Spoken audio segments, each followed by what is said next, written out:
Continuing in our quadratics unit, we're going to take a moment to look at intercept form. Now, we've mentioned this before, but we haven't really looked at it because we've looked at standard and vertex. So to begin with, let's review those. Vertex form has A, H, and K in it, and we call it vertex form because it gives us a vertex just by looking at the equation. So our vertex is always H, K. And remember, H is always the opposite sign. So whenever we graph in vertex form, we find our vertex plotted on our graph, and then we use the A value. So if A is positive, it opens up. If it's negative, it opens down, and then whatever the value of A is tells us if it's stretched or compressed. So for this example, if we said it was stretched, that means that it would tell me how much to count up for to get my next couple points so that I can form my U. Okay, you always have the option of making a table if you cannot remember the pattern or easily figure out what to count by. Standard form has a few more steps. Okay, we have everything multiplied out. You always have the x squared term first, then the x, then your constant. Okay, first we have to find our axis of symmetry, which is x equals negative b over 2a. All right, we always label that on our graph with a dotted line. Okay, somewhere on that line is our vertex, so we're going to plug in whatever the axis of symmetry was into our original equation, and that's going to tell us the vertex. Then we can plot our vertex somewhere on this dotted line. Okay, then we use our y-intercept, which is always C. And that's going to give us our second point somewhere on the y-axis, and then we reflect it to get our third point. Because whatever's on one side of your axis of symmetry is the same on the other side. That's why we call it the axis of symmetry. And we get our graph. Intercept form is a little different. It's basically factored form. So when we factor our quadratics, we get into intercept form. Okay, now the one thing that all forms have in common is A. And the A does the same thing every time. If A is positive, it opens up. Negative, it opens down. If A is bigger than 1, it's stretched. And if it's between 0 and 1, it's compressed.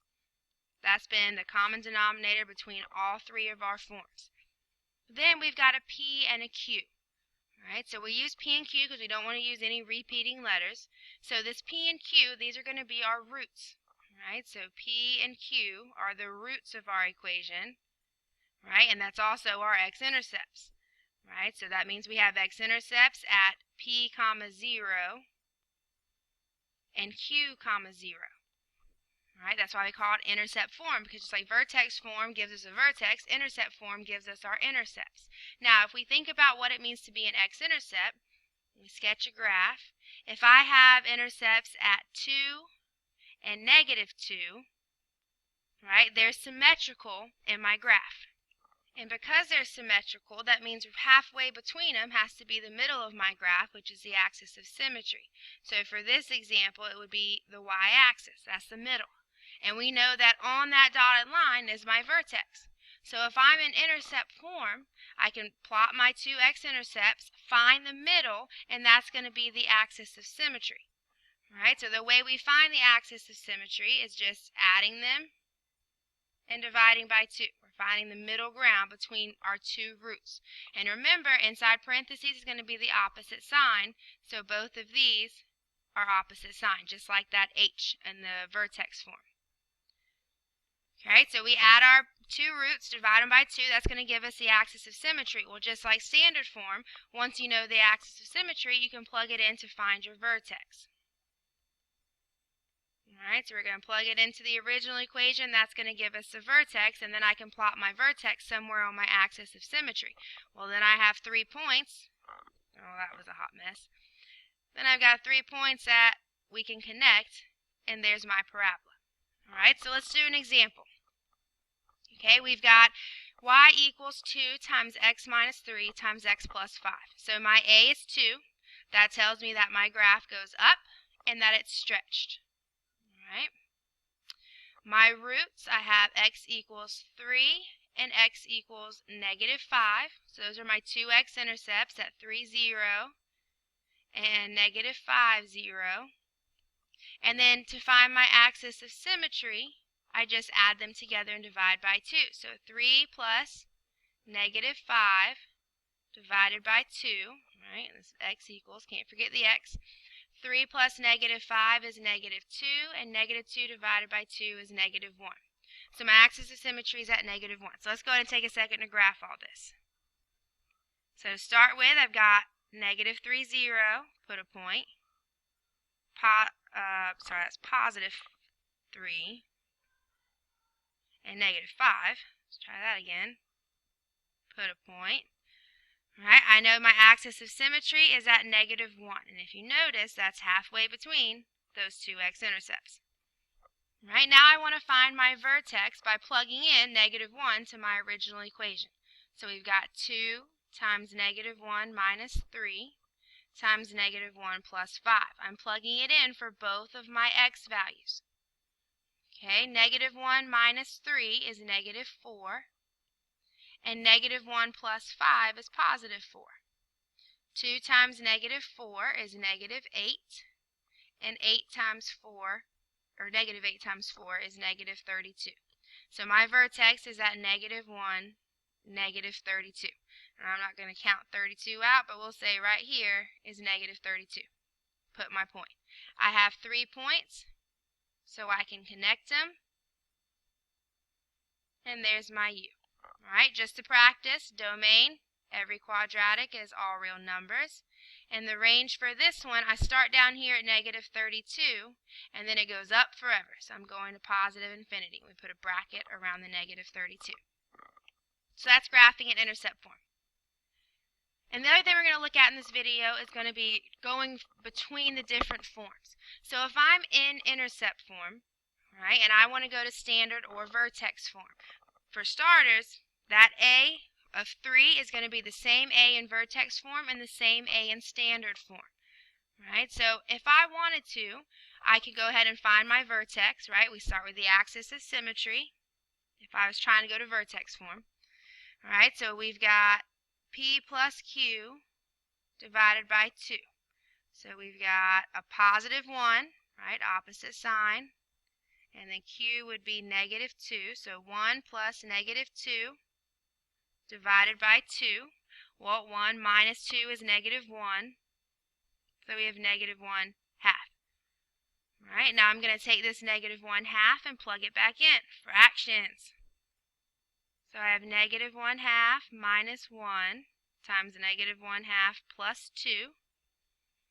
All right, negative 1 half minus 1. 1 becomes 2 over 2. So this ends up being negative 3 halves. Negative 1 half plus 2. 2 becomes 4 over 2. So negative 1 plus 4 is positive 3 halves.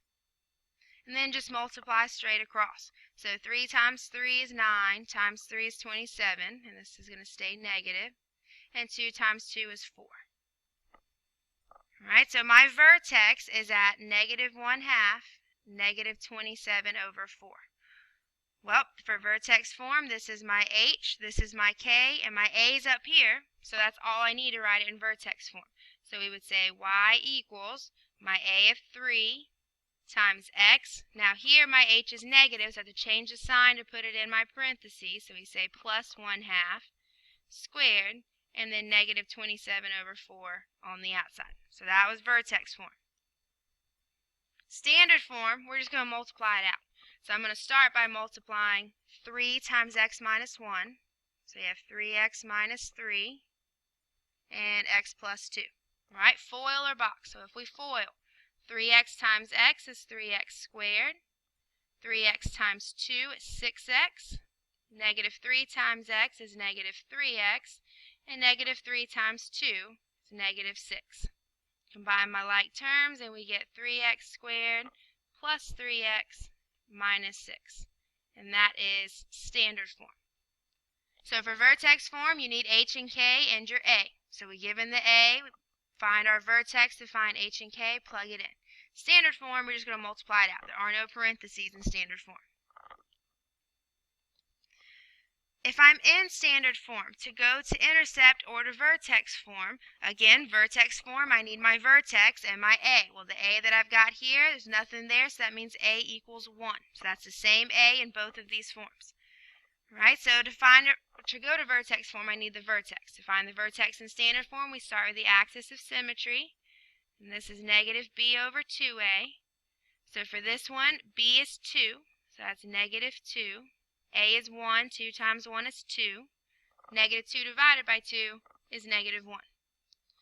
Now I'm going to take that and plug it in. So I've got negative 1 squared plus 2 times negative 1 minus 15. Negative 1 squared is 1. 2 times negative 1 is negative 2. Bring down the minus 15.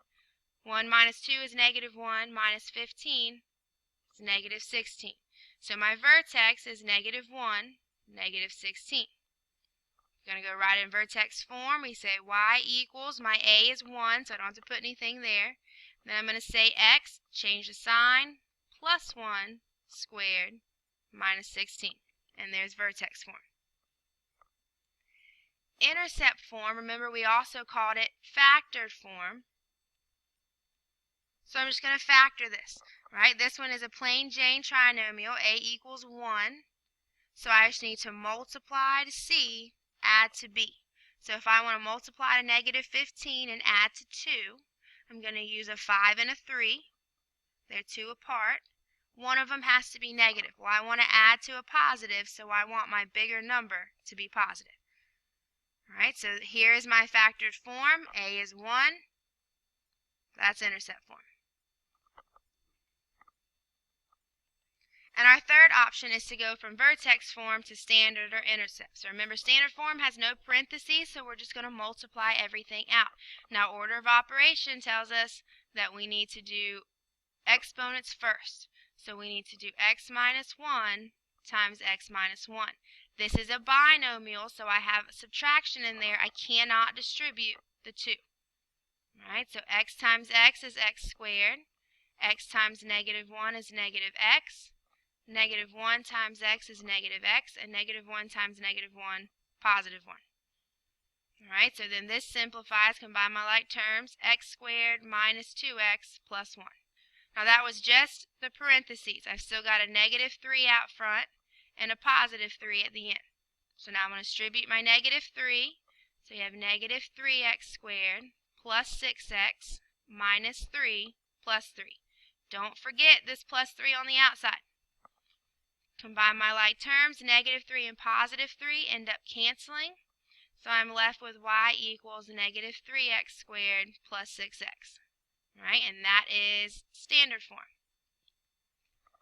It's easiest to go from vertex to standard to intercept because remember, intercept is factored form. So if I factor this, I only have 2 terms. So this is a binomial now, so it's not a plain Jane trinomial. But what do you always look for first? GCF. My GCF with negative 3x squared and 6x is going to be a negative 3x because my leading term is negative. So we've got negative 3x, and then whenever I take that out, I'm left with an x minus 2. Alright, so now I've got a negative 3 is my A. If I were to put this in parentheses, it would be like x minus 0, so my P would be 0. And then my Q would be a positive 2. So this is intercept form.